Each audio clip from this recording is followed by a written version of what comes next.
Maurice Garros, dit Maurice Ténac, né le 8 août 1915 à Paris où il est mort le 28 mars 1992, est un acteur et metteur en scène français.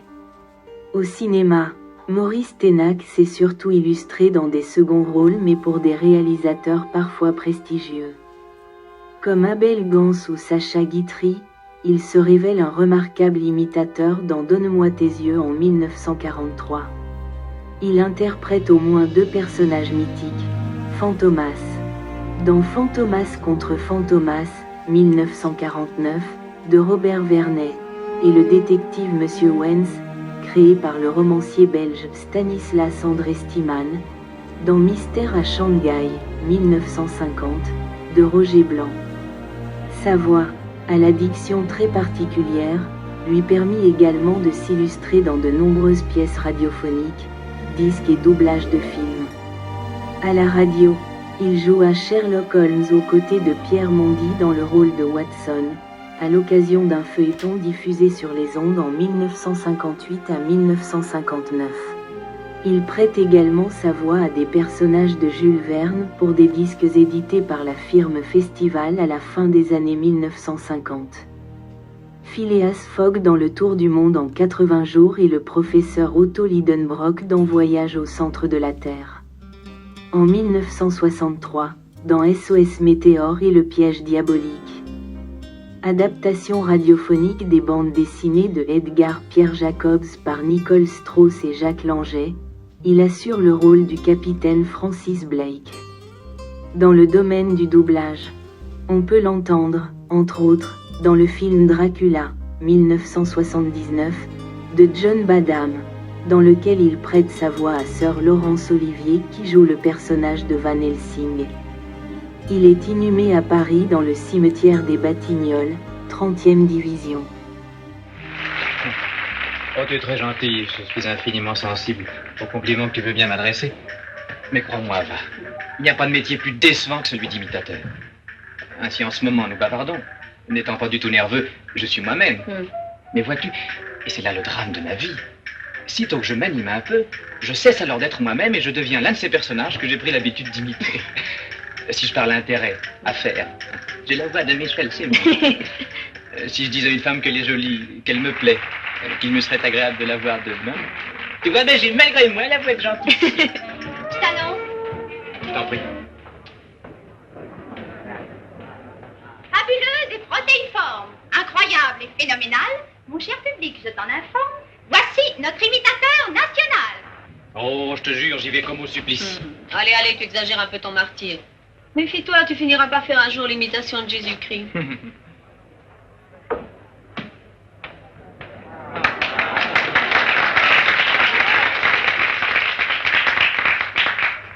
Un quatrain dédié aux dames maigres, à la manière du comédien Jouvet.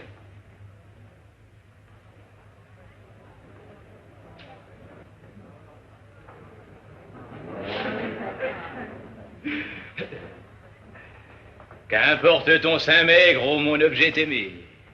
On est plus près du cœur quand la poitrine est plate. Et je vois comme un merle en sa cage enfermé, l'amour entre tes os, perché sur une patte. C'est vraiment un phénomène de mimétisme. Remarque, je t'ai pas demandé de le faire. Mais je le sais bien. C'est pas le genre de ta maison, d'ailleurs. Et puis tu me connais pas. J'irai voir un verre sur le Z avec un déménageur. Si le déménageur m'était sympathique. Mais je n'irai pas vider une coupe de champagne avec ton gars du marché noir. Parce que celui-là me casse les pieds, tu comprends? Je vois comme un merle en sa cage enfermé, l'amour entre deux os, perché sur une patte. Mais non, mon petit, je ne suis pas de mauvaise humeur. Ne t'occupe pas tout le temps de moi. Sois gentil.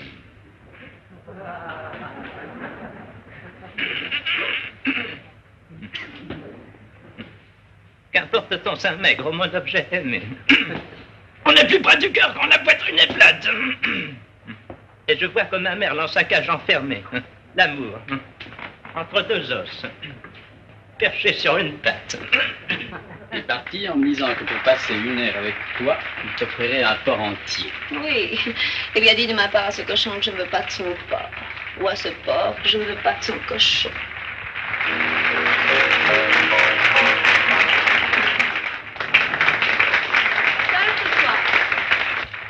Oh, voilà une bien belle fille. Hein? Oui, très belle. Je suis seule ce soir avec mes rêves. Je suis seule ce soir sans ton amour. Et quelle voix prenante, elle a, hein? Le jour tombe, ma joie s'achève, tout se brise dans mon cœur lourd. Je suis seule ce soir avec ma peine, j'ai perdu l'espoir de ton retour. Et pourtant, je t'aime encore et pour toujours. Ne me laisse pas seule sans ton amour.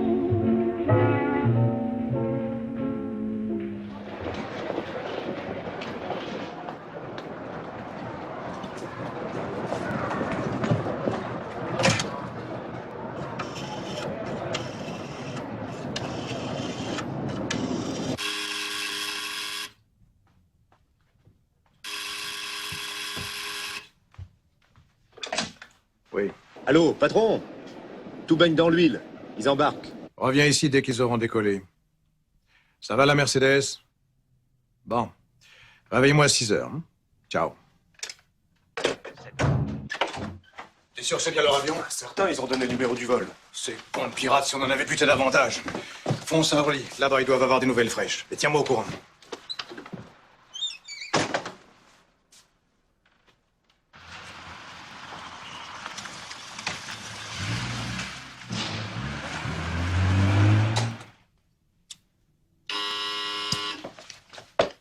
Allô, oui.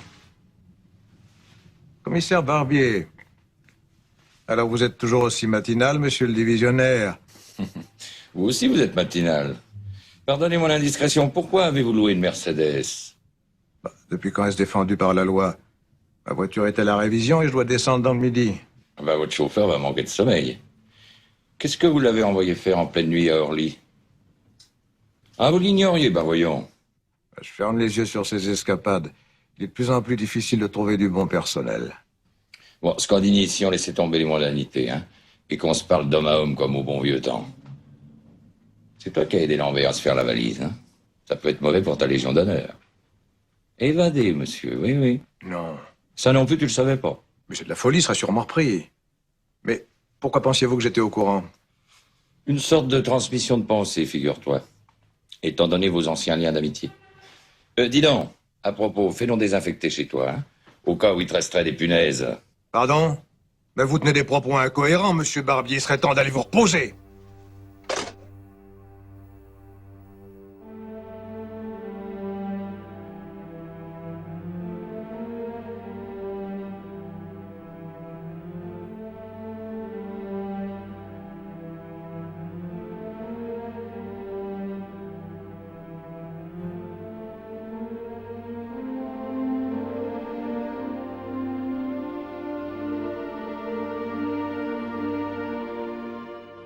Jacques-Édouard Vladimir Mundlik, connu sous le nom de scène Jacques Méran, né le 2 février 1912 à Paris 17e, où il est mort le 29 août 1989, est un acteur français. Il est surtout connu comme raconteur d'histoires dans les cabarets parisiens.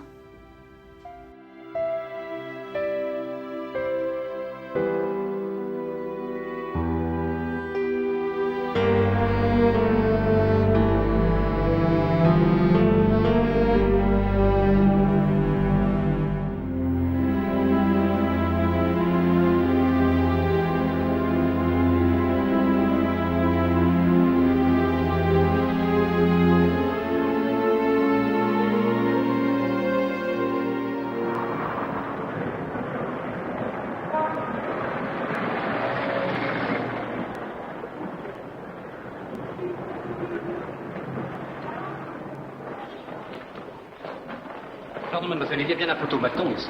Au fond du magasin à droite, monsieur. Merci, monsieur. De la poudre, vous en faites cadeau? Non, monsieur, alors affichez vos prix, monsieur, c'est mieux là. C'est bon. Pardon, mademoiselle, le photomaton, s'il vous plaît. À votre gauche, monsieur. Merci, mademoiselle. Pour les photos identité. Merci. Mademoiselle. Monsieur, c'est par ici.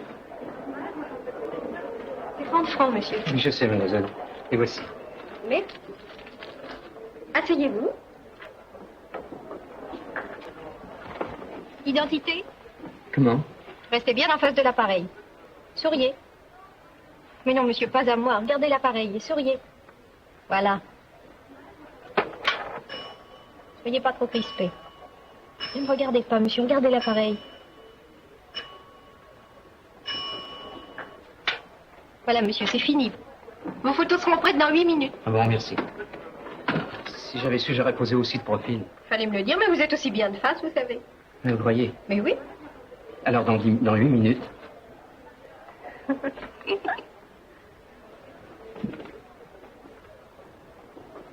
Mademoiselle, s'il vous plaît. Voilà. Elle n'a pas une autre, j'aime pas les trucs historiques. Que tu peux lire, toi, alors? J'aime ça. Ce serait si c'était pas défendu. Je suis pas grand-chose, tu sais. Ils lisent dans la vallée. Pauvre nous, je les ai lus. Tu les as tous lus, alors? Qu'est-ce que tu veux? Ou tu veux demander à Henriette, elle a dit on finira ce matin. Mademoiselle, mes photos sont prêtes. Oui, monsieur, on va vous les donner. Occupe-toi de monsieur, je vais voir Henriette. Tu es gentille. Je vous donne vos photos, monsieur.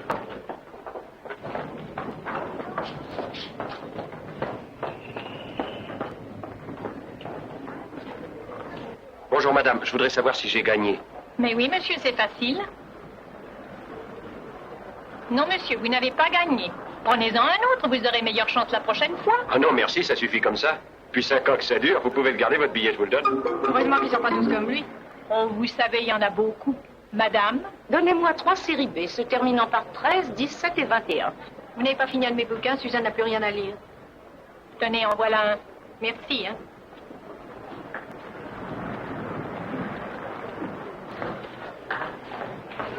Madame Moulin. Monsieur? Que faisiez-vous dehors? Dehors? Ah oui, dehors. J'étais sorti prendre l'air. Ah oui, parce que la direction vous paie pour prendre l'air. Est-ce que je prends l'air, moi, Madame Moulin? Vous voyez, monsieur Barbelot. Je peux m'absenter?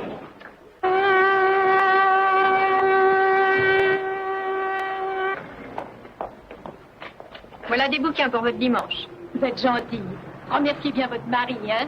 Je viens de finir l'as de Grèce. C'est rudement bien, vous savez. Si ça vous a amusé, tant mieux, moi je lis pas. Allez, bonsoir Henriette. Bonsoir, bon dimanche. Ah, mademoiselle, vous me reconnaissez? Non. Mais si, voyons, c'est le monsieur.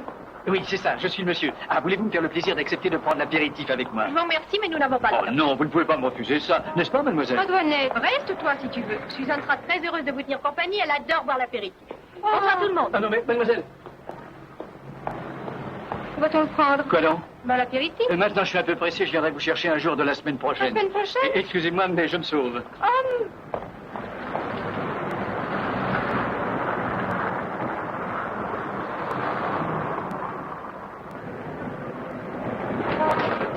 Laissez-moi passer. Pourquoi? Pourquoi pas?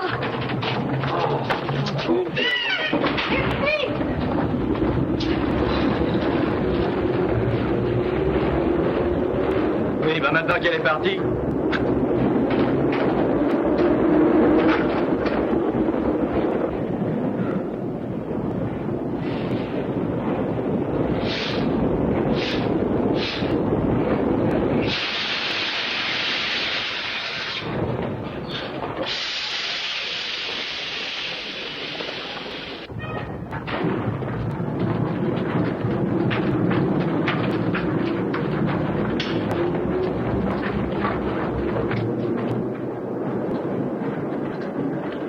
Bonsoir.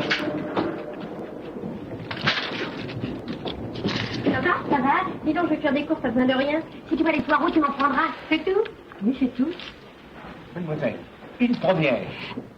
Antoinette, quoi? Vous sortez ce soir? Je crois pas, faut que je finisse ma robe pour demain. Tu me prêtes ta machine à coudre? Si tu veux. Merci, à tout à l'heure. Au revoir.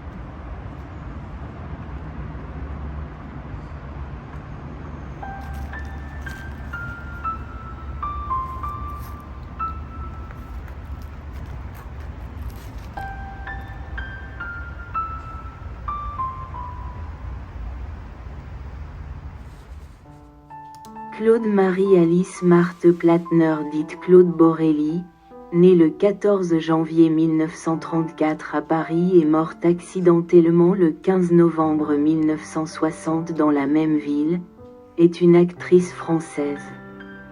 En 1951, après ses débuts dans Orphée et La plus belle fille du monde, Claude Borelli est élue ambassadrice de Paris au Carnaval de Rio.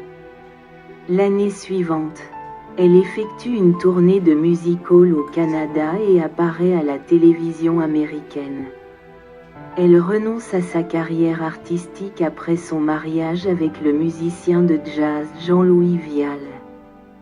Elle meurt tragiquement dans un hôpital parisien, après être tombée par la fenêtre de son appartement, au 3e étage, en essayant d'attraper son chat qui s'était échappé.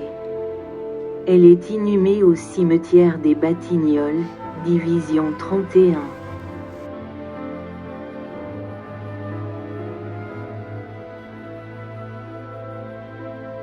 D'abord, qu'est-ce qu'elle joue, les fanfares célestes? Demande à Marc-Ange. On demande Longterre. Il est là. Antonio veut savoir ce que jouent les fanfares célestes. Si c'est du Wagner ou du Vincent Scotto. Drôle. Très drôle. À 2 jours de la générale, monsieur Antonio fait de l'esprit. Drôle. Faut bien que quelqu'un en fasse. À vous, évidemment, si on s'appelle pas Shakespeare. Non, Shakespeare. Il est mort, lui. Alors on l'entend plus. Allez, revenons à nos fanfares. Moi, les fanfares, ça me fait penser aux pompiers de Nanterre. Hein. J'y peux rien. Bon, moi je les coupe, les fanfares. Vous me coupez mes fanfares? Voilà, c'est Bakevitch, hein? On supprime mes meilleures répliques. Qu'est-ce qu'on veut? Que je me supprime aussi, non? Ah non. Pas de suicide, ça porte malheur. Et puis il faudrait faire une quête pour acheter la couronne. Alors pas question. On n'a pas le temps. C'est drôle. C'est très drôle. Rémi, on aille me chercher Paul Rémi! Quoi? Ah non, il va pas mettre les pieds ici, celui-là. Lisez ça. Mais attention, oui ou non, est-ce qu'on peut tomber d'une passerelle sans être poussé? Bah naturellement. Le vertige. C'est pas le vertige. Le vertige? Quel vertige? Je n'y crois pas au mot vertige. Je crois pas plus au vertige qu'au paradis. Vous avez lu Sartre. T'as lu Sartre? Un peu, je l'ai parcouru. Antonio, il n'y a pas de journaux sur la limbe. Patron, c'est la catastrophe. Non, monsieur Bakevitch, c'est la pagaille. Oui, c'est la pagaille catastrophique. La fin du 2 est entièrement à revoir. Rien n'est prêt, on parle dans 2 jours. Il faut absolument que Marc-Ange reprenne le personnage d'Hermès. On sait plus ce que c'est, Hermès. Le père de Pan ou la belle-fille d'Héraclès. C'est une vraie salade. Salade grecque. Allez-y, reprenez. Ah non. Je ne reprendrai rien du tout. Comprenez-moi, Rémi. J'ai dit reprendre, je parle de la répétition, pas de vos prises de bec. Approche, noble vieillard. Tu sembles là. Bonjour, Chou. Chou dans la salle, un navet sur la scène. C'est à moi. Écoute-moi bien. Je suis devenu terriblement célèbre. J'ai mis en fuite les titans en criant de toutes mes forces. Hermès, fils de Zeus et de Maïa. C'est moi ton père. Alors c'est quoi ta père? Toi, le messager des dieux, moi-même. Qu'est-ce que vous faites? J'ai retrouvé mon père, Hermès. C'est lui, Hermès? Lui-même. Je reconnais sa barbe. Embrasse-le. Embrasse mon père, nymphe.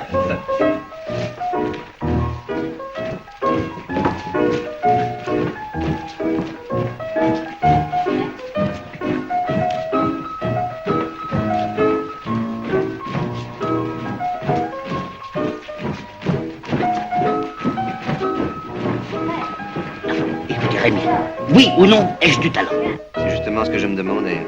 Dénoncez-vous pas, c'est encore plus grave que ce que nous pensions. Oui, dénoncez, attention, par une lettre anonyme. Et vous savez, les lettres anonymes, c'est comme des sociétés anonymes, qu'est-ce que ça cache? Il a raison, Antonio, qu'est-ce que ça cache? Qu'est-ce que vous faites là, mon cher maître? Je note ce que vous venez de dire. Lettres anonymes, sociétés anonymes. Qu'est-ce que ça cache? C'est bon. C'est bon. Vous l'avez pas fait exprès, c'est bon. Je me le mets de côté. Lettre anonyme ou non, le résultat est le même, c'est le scandale. Et à 2 jours de la répétition générale. Allez, allons dîner. Je pense que nous aurions pu être joués chez Berton. Oh,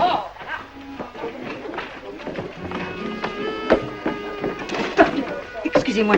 Pardon, mademoiselle, vous êtes bien Jeannie Noël, la comédienne? Oui, monsieur. J'ose me présenter, Émile Carcassonne. Je cherche monsieur Paul Rémy. Ah, il n'est pas ici, monsieur. Non, mais ça ne fait rien, mademoiselle, je reviendrai. Excusez-moi. Merci.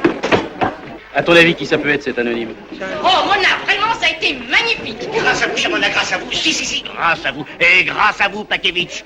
Michael, vous permettez que je vous appelle Michael? Oh, vous êtes un grand metteur en scène, un très grand metteur en scène. Encore un peu nerveux, mais... Quand j'étais pas en scène, je vous regardais. Vous étiez partout. Rien ne vous échappait. Elle avait 20 ans. D'habitude, j'en ai 26. Mona, vous serez un grand directeur de théâtre. Oh là, elle est nettement casse-pied, la femme de l'auteur. Elle se prend pour un poème. Dis donc, si tu levais à écarter un peu ton menton vers tes jambes, elles sont pas mal, quoi. Non, fiche-moi la paix. Oh, excuse-moi. Bon, alors allez, pas de cuisse, allez. Merci. Hé, Janie, viens voir. Oui? Alors, ça y est, madame est devenue bêcheuse. Je suis pas devenue bêcheuse, j'aime les photos correctes, c'est tout. Ah, correct. Eh ben, dis donc, t'en avais de la correction il y a 2 ans quand tu me suppliais de t'en faire des photos. À poil que tu les aurais faites. Et maintenant, madame se rhabille. Vous êtes toutes les mêmes. Allez, bye bye, Miss Correct.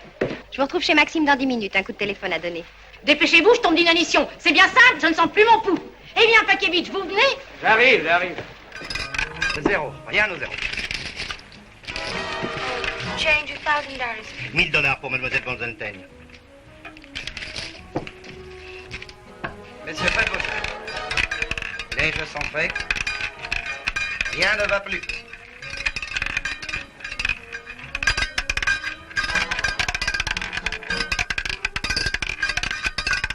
Zéro. Oh, 4 fois de suite. Ah, the hell with it. Accidente! J'aurais dû les jouer, j'avais un pressentiment. Pourquoi vous n'avez pas arrêté?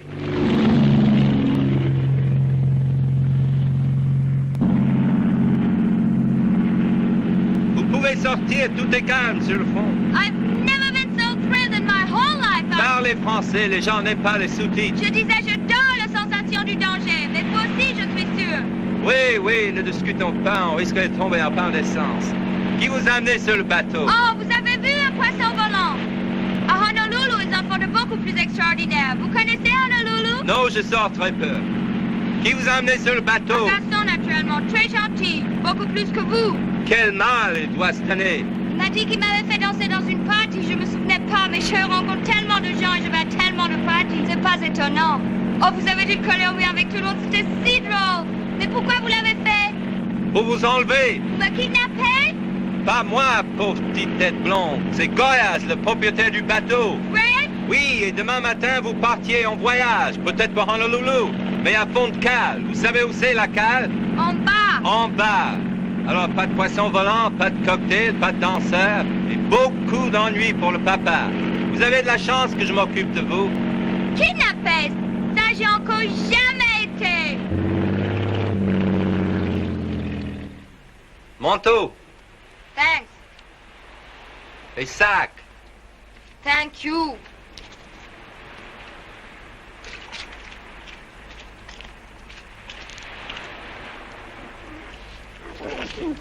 Y a quelque chose à voir? Non, un petit crabe. Ils font beaucoup mieux à Chicago.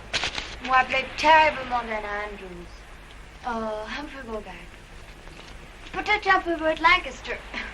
Oui, tout le monde, quoi. Oh, ne dites pas ça. Vous êtes très intéressant par votre côté mystère. Exemple, pourquoi vous n'avez pas prévenu la police pour mon kidnapping? Je m'excuse, j'ai oublié. Menteur. Ça, c'est votre côté sensation. J'ai tout de suite vu que vous n'étiez pas comme les autres. Je dois dire que vous non plus. Ça, on me l'a déjà dit. Direction? Vous avez remarqué. Montez. Si vous me connaissez déjà, pourquoi je vous ai jamais remarqué? Je portais les lunettes noires comme Hope. Vous m'appelez terriblement John Wayne. James Mason. Et Boris Karloff. Oh, je ne sais même pas votre nom. Mulligan. John S. Mulligan. Bonsoir, Johnny. Oh, Johnny, pourquoi je me sens si timide avec vous? Cherchez pas à savoir, c'est très bien comme ça. J'ai au moins 1000 choses à vous dire, je n'ose pas. Est-ce que nous nous reverrons? Bien sûr. Quand? On déjeune ensemble demain. Je passerai vous chercher 12:30 précise. Ok, je vous attends demain. J'aurais mis un peu d'ordre dans ma tête. C'est ça. Mettez de l'ordre, mais toute seule. Montez dans votre chambre et n'en sortez pas. Promis. Je n'ai plus envie de voir des garçons. J'en suis sûr. Bonsoir. Oh, Johnny. Johnny, je voudrais savoir encore une seule petite chose. Sur le bateau, l'homme que vous avez fait sortir, Vous l'auriez pas un peu tué par hasard? Oui, bien sûr. Pourquoi? Il avait tellement d'ennuis que c'était un service à lui rendre. Goodbye, baby.